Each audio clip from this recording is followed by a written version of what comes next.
Welcome into Jets Overtime, presented by SiriusXM. Caroline Hendershot, Quincy Enunwa will hear from Eric Allen and Bob Wischusen later in this show. Quincy, the Jets fall to the Bucs, 29-27. But man, that fourth quarter was that crazy. What are your initial reactions coming off that game? Well, I think the team really showed a lot of fight today, right? 21 points in that fourth quarter. I think the first three quarters were disappointing. It really felt like the Jets didn't come out hot, and it was a hot day out there. They couldn't find a way to bring that energy. They found it in the fourth quarter, but it just wasn't enough. Baker Mayfield has had 2 straight games where he's pulled it out in the fourth quarter and did it again against the Jets. Now, something that Tyrod Taylor was saying in his press conference after the game was that they didn't start fast enough in the first half, but they shifted more to on-the-ball stuff and a NASCAR style. Can you explain to me what that means? And obviously it worked in the second half. Yeah, absolutely. I mean, I think the biggest thing that you think about when you're playing offense is how can we make sure the defense can't get into their sets, right? Their base sets, their nickel sets, all those different things. And the best thing is to go fast. Keep them off the field. That's what the Jets did.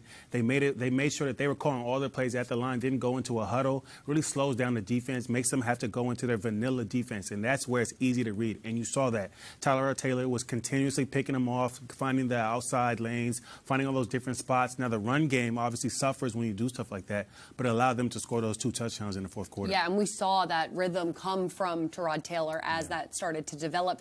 Let's hear from head coach Aaron Glenn and his immediate thoughts at the podium after the game. When it comes to the game, man, these guys, they fought their ass off. Love every one of those guys for how they came out in the second half.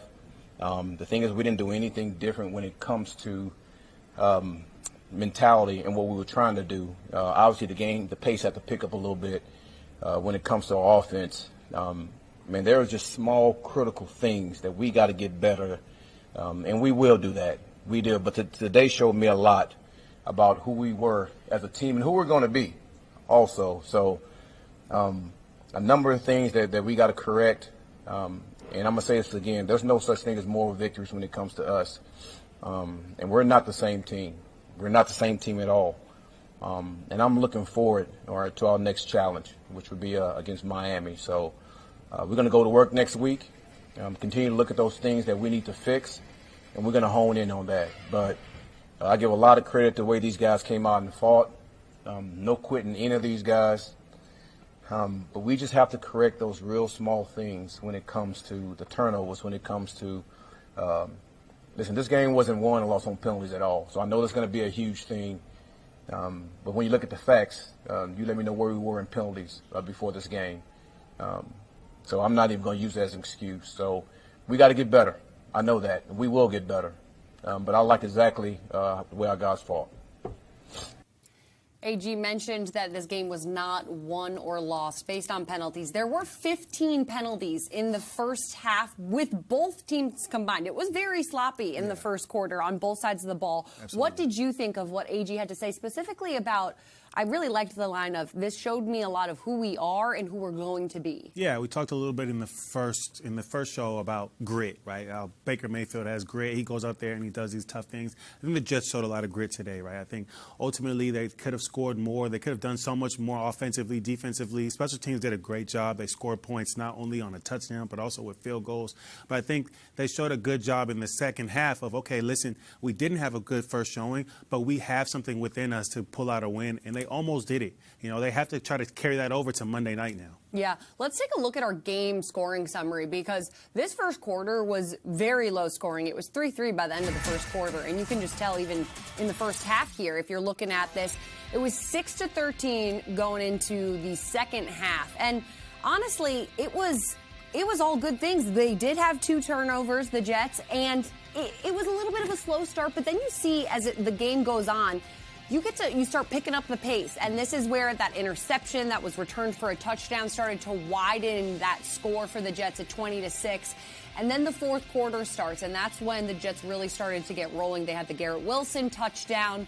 Then the Bucs came back with a field goal, and it ended up with that Will McDonald blocked field goal returned for a touchdown, which was, I mean, it had me and Quincy screaming in the back room watching it. Right. But they did really truly start to find their rhythm. So What was this just a testament to kind of the Jets figuring out their rhythm, the play calling, or maybe it was just a little bit, the Bucs offensive line, they had a lot of pieces missing, so they got called for a lot of penalties in the first quarter. What was that? Yeah, I think the Jets really are struggling in protecting their quarterback against the blitz, and that's something you really saw in this game was that they couldn't really figure out how are we going to protect our quarterback, keep him upright, and really get the ball moving down the field. And when you can't throw the ball, it's obvious when you're going to run it, and so then it's even more challenging to run the ball. So they had to figure that out. Once they were able to figure out how to kind of get the ball going a little bit, you saw that offense start to pick up. You saw defense starting to do a little bit better. One thing I do applaud with the defense is that they really held that team to a lot of field goals, which allowed the Jets offense to stay in the game.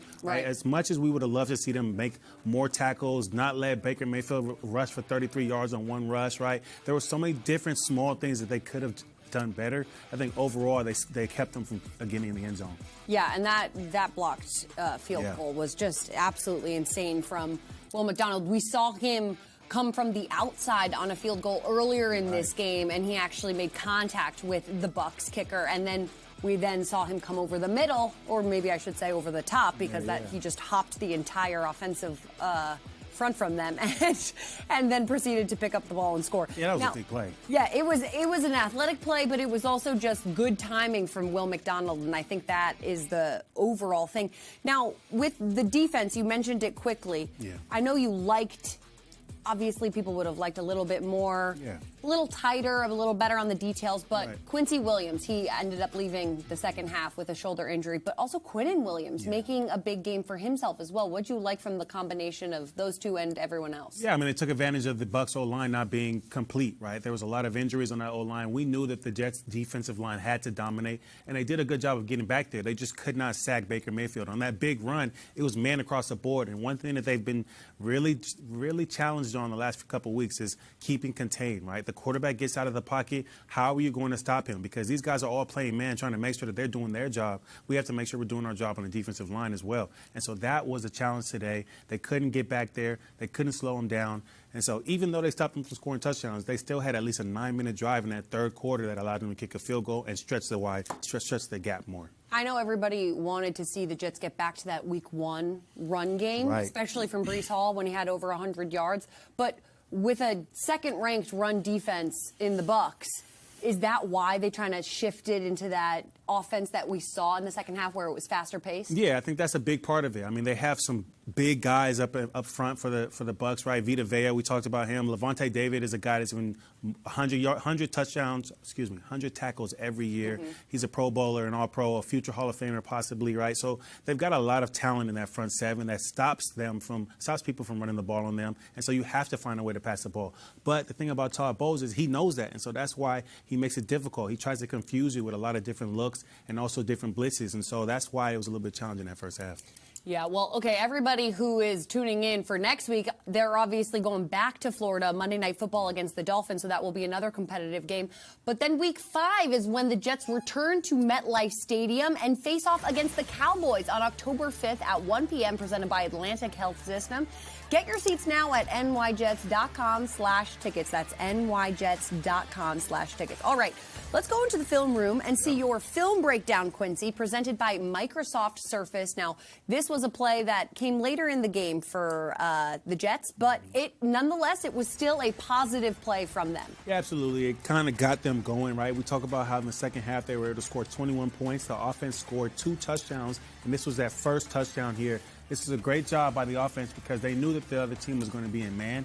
I appreciate that they got it to their guy because Garrett Wilson is somebody you have to feed early and often, and they did their best to get that done. So let me do a little bit of drawing up here real quick for you guys. So this is an easy play. It's a base play. It's basically drive, but instead of a corner, you have a basic route here. On the backside, you have a go route. On the inside of that go route, we're going to run an out route. So that was also another option. Arian Smith might have been able to get his first touchdown as well. Then we've got the drive. I'm going to put it in red for you so you can see Garrett Wilson on the drive route on the backside. It's a nice, quick play. Here we go. And one thing that's great for this play is the man coverage that we're going to have all across the board. So now all the eyes are on their players, but it's an easy pick right here at the top. You get the nice rub with the defensive back being off coverage, and it allows Garrett Wilson to get that easy touchdown. Okay, this is going to sound silly, and I acknowledge that, but bear with me. That looked so easy. So easy. So why did it look so easy, and why was it so easy? Because obviously people at home who are sitting on the couch yelling at the TV are going to be like, run that play more. Obviously, right? And I think the biggest thing is, again, they were able to get into their NASCAR package, right? They were able to go fast. So with that, the defense can't really get into their exotics. So you saw there, they tried to kind of mix it up a little bit, but it gets really difficult, and that's when you can just kind of go out there and kind of throw the ball all around the field. Right, and it's just that faster pace, truly, that changes the entire game. Okay, we're going to hear from the quarterback that actually threw that ball. Tyrod Taylor caught up with Bob Wischusen after the game. We're going to hear from him now. Tyrod, how do you guys balance kind of the moral victory of that kind of a comeback over coming up short? What was the message to the team in the locker room? Stay together, believe, which is what we told what AG told us at halftime. Believe and don't lose confidence. And in the second half, we showed that. Obviously, we didn't come out with the win, but when you look at that second half, it was a team out there that believed in this game, believed in one another, and we never lacked confidence. It didn't go our way at the end. Tip our hats to them. They played a complete game. We fell up a little short, fell short a little bit, but just got to correct the things that we could do better and continue to keep moving forward. In this league, you have to learn from your losses, and this is a good one to learn from. What do you think the team will take out of this? You know, what will be the biggest lessons? Yeah, that we don't waver, that we believe in one another. There was plenty of times in that game where if you have a team that's not together or no continuity, then guys can go different ways. First half wasn't pretty by any means, and I take responsibility for the offensive side of that. But what we did do is come together in the second half and put together a number of plays to put ourselves in a position to win that game at the end. So you think this is something that can be built upon? For sure. Obviously, there's no moral victories in this game, but there always are opportunities to learn from your losses. The saying is that there's never a loss. Obviously, we have wins and loss columns, so that's not necessarily in the truest form, but when you lose, there's always the opportunity to learn, and that's what we have to do today, learn from this one and move forward. Thanks for the time. Appreciate it. Thank you. The NFL Fan of the Year contest presented by Captain Morgan is back, and the Jets are looking to celebrate extraordinary fans who will represent the team at Super Bowl 60 in San Francisco. Visit nyjets.com/fan of the year to submit your nomination now. Now, Quincy, we just heard from Tyrod saying there's something that you can learn from every loss. I know everyone says that, so people get really sick of hearing that. But he did say, absolutely, this is something we can build off of it. What is that thing that they can actually take from this game and build off of? I think the easiest thing is that they had no quit in them, right? I think as a player, when you're able to see that kind of stuff, it kind of gives you a little bit more of confidence in your abilities, confidence in your coaches, confidence in yourself that, you know, no matter what happens, even when you're being kicked down, you're able to come back and score 21 points in that fourth quarter to almost win the game. I mean, Aaron Glenn said this in his press conference. He said, we're not the same.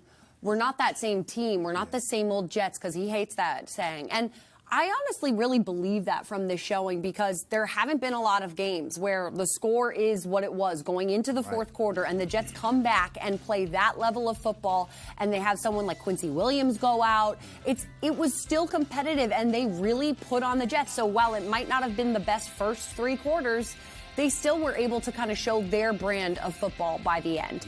Now, we're going to get into some report cards that you have for us, Q. We're going to start off with special teams and what your grade for special teams was this game. Yeah, so special teams, you know, when you get everything that you're supposed to do, you kick all your field goals, and then you get a touchdown, I got to give you an A+ right there, right? So I gave special teams an A+.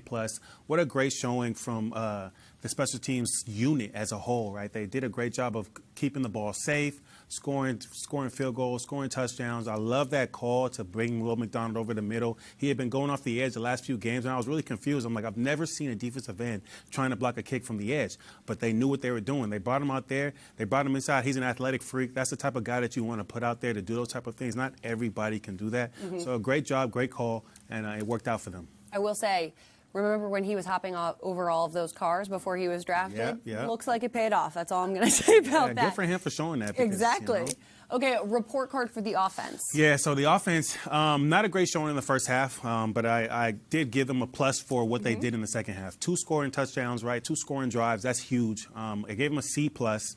I think that they obviously could have had a better first half. I would have loved to see the run game really get going. But the pass game, they did a great job of reading the defense and making those plays. One thing that they really got to fix on this as a whole, as a unit, as a receivers, is really attacking the football, right? You had opportunities, drops in the game. You had another opportunity possibly where that pick might have been something that you could have at least knocked down with your hands up there attacking the ball, right? So there's those small things that they can continue to improve on, which is why it's a C, right? You have an opportunity to get better each week. And those are small, minor changes that you really can correct in a week, yeah, don't definitely. you believe? Everything is correctable. I think right now you're 3 games into the season. It's easy for us to watch it and feel like it's doom and gloom. But there's a long season.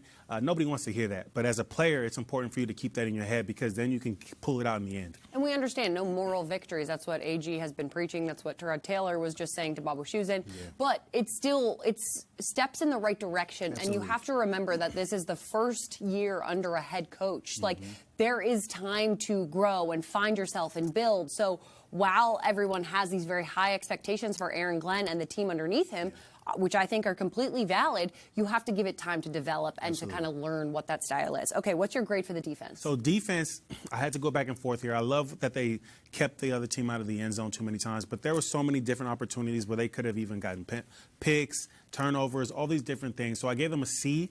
I'm trying to figure out what they can change, but I think the biggest thing for me is the tackling. The tackling is just not where it needs to be. You saw it in the first half. There were so many missed opportunities, whether it was on a screen, whether it was on a run. They just could not bring the guy down. Now, obviously, they have some good backs, good ball carriers, but at the end of the day, you have to make those plays. Then on the outside, they had some big catches, especially from Ibuka. He had some good catches on the right sideline, the left sideline, right?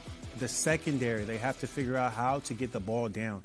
They've been in great position. That's something that we cannot say that they've been doing a bad job of, but they just not been able to then make the play on the ball. Right, and there were still some good plays. I mean, like you're seeing on the screen now, like Quincy knocked the ball out of Baker Mayfield's hands, and Sauce broke up what could have been a big gain. So much pressure. There were still really good plays and flashes where it looked all coming together, but it's almost tackles like you just saw from Quincy Williams, where it was just more immediate and a faster takedown of that player. Because I feel like we saw some of these runs that the Bucs would get, and they would still gain like 4 yards, and so it's almost really just kind of honing in on those details and bringing those guys down faster. Exactly, getting off the field on third down. That's one thing that really hurt them, and then staying on the field on third down for the offense. So what are those things that a team would practice specifically for tackles like that you want to fix? And what's that drill in practice that you're working on, or the focus in practice? Well, the idea that you think is that when you're doing all that tackling in the offseason that it's going to help. But I think right now these guys are kind of playing a little bit outside of themselves. Everybody wants to make a play.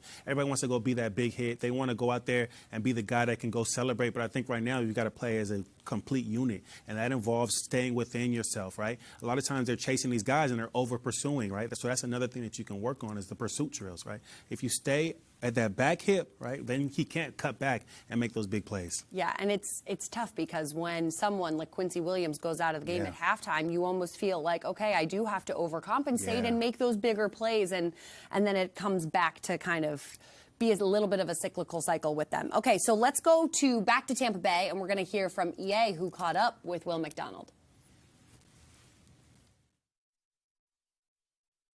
Will, can you explain your emotions right now?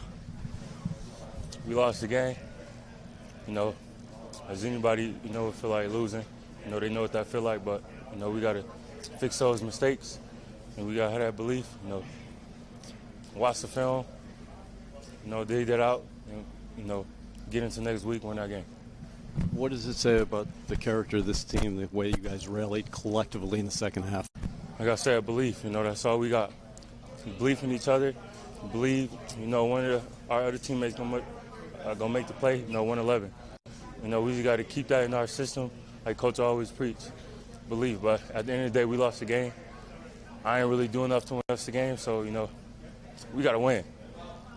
You got a lot of pressure off the edge, both in defensive and special team situations. Can you take me through your block? had the play drawn up, perfectly. I was able to execute it, scoop and score, run down there, get a touchdown, put our team in a good situation. At the end of the day, we just got to finish. We got to finish on offense and defense. Like I say, for me, speaking for myself, I personally feel like I didn't do enough. And, I got to watch this film, get it right, go into next week, get a win. No moral victories, but can you speak to what you guys did up front today? I mean, Quinnen was awesome for 60 minutes, and you guys kept on rolling through as far as being tested, each man. Yeah, I mean, our D-line, we did our thing. Quinnen, definitely was hot.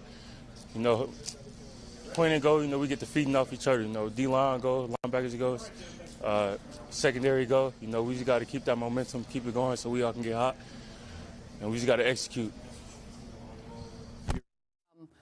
We get to hear from Will McDonald there on the defensive side of the ball, but I want to bring us back quickly before we hit our final thoughts on the offense in the fourth quarter. Now, you obviously showed us the Garrett Wilson touchdown, but that Allen Lazard touchdown, we didn't really get to talk about that one as well. What did you see from Tyrod in just his decision-making as the game progressed, specifically in the fourth quarter? Because obviously the plays were being called faster, but what about his decision-making? Yeah, I mean, he did a great job. I think ultimately in this type of style of defense, your job is to get the ball out quick because they're bringing a lot of pressure.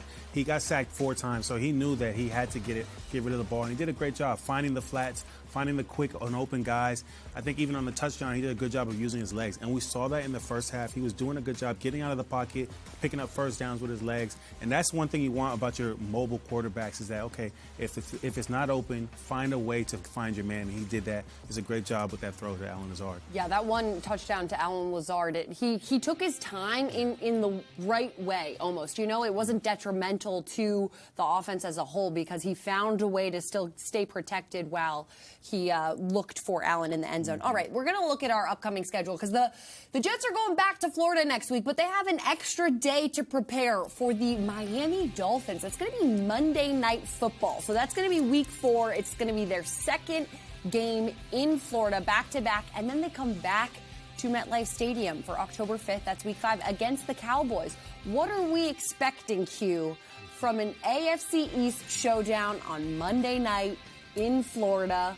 What do you remember about playing the Dolphins? Well, first off, I think the Dolphins are also 0-3, right? So that's 2 0-3 teams. They're going to be pretty hungry. Someone's coming out with a win. Exactly. Somebody has to come out with a win. But I remember the Dolphins games all the time. I think our biggest rivalry, obviously, was always the Patriots. Tom Brady was there. But the Dolphins always had a lot of fun there, too, because, when you go over there, they actually have a stadium where they put you right in the sun. Oh, yeah. So not only is it going to be 100 degrees, but you're also going to feel the entirety of the sun on your body. Now, obviously, it's Monday night, so they won't have to deal with that. But it's still, they still find a way to get their home field advantage. And, this is an offense that, one thing about the Dolphins offense, they get the ball out quick. They don't allow you to get that pressure on them, so they're going to have to watch out for that.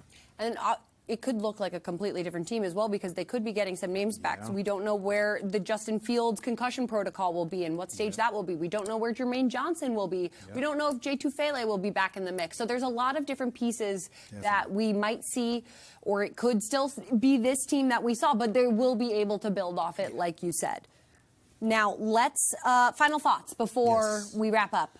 Yeah, so, I think the biggest thing for this team is to figure out what your identity is. I think they've continued to say and verbalize what their identity is, but they're not showing it on the field. They want to be a heavy run team, play action pass, but they haven't found a way to get that because they haven't done a good job of protecting the quarterback. The last 2 games, blitzes have really torn them up, and so they have to find a way to protect themselves against the blitz because teams are going to continue to attack that. And then defensively, they have to figure out how to get off the field on 3rd down. You got to tackle these guys, man. You got to bring them down. If they can handle those 2 things, this team is going to look a lot different. Right now, it's very small mental things that they have to get over, but it's not scheme stuff. You just have to figure out how to figure this stuff out. And it's fixable. It's all fixable. Yeah. Because I remember Aaron Glenn, after last week's game against the Bills, too, was saying, I'm actually not feeling the same way that all of you guys are feeling right now because I know that we can correct them and I know that we will correct them. Right. So thanks, everybody, so much for sticking around with us on Jets Overtime. You'll see us next on Pregame Central, not on Sunday, on Monday. So enjoy your weekend full of football, and we will see you on Monday night when the Jets take on the Miami Dolphins.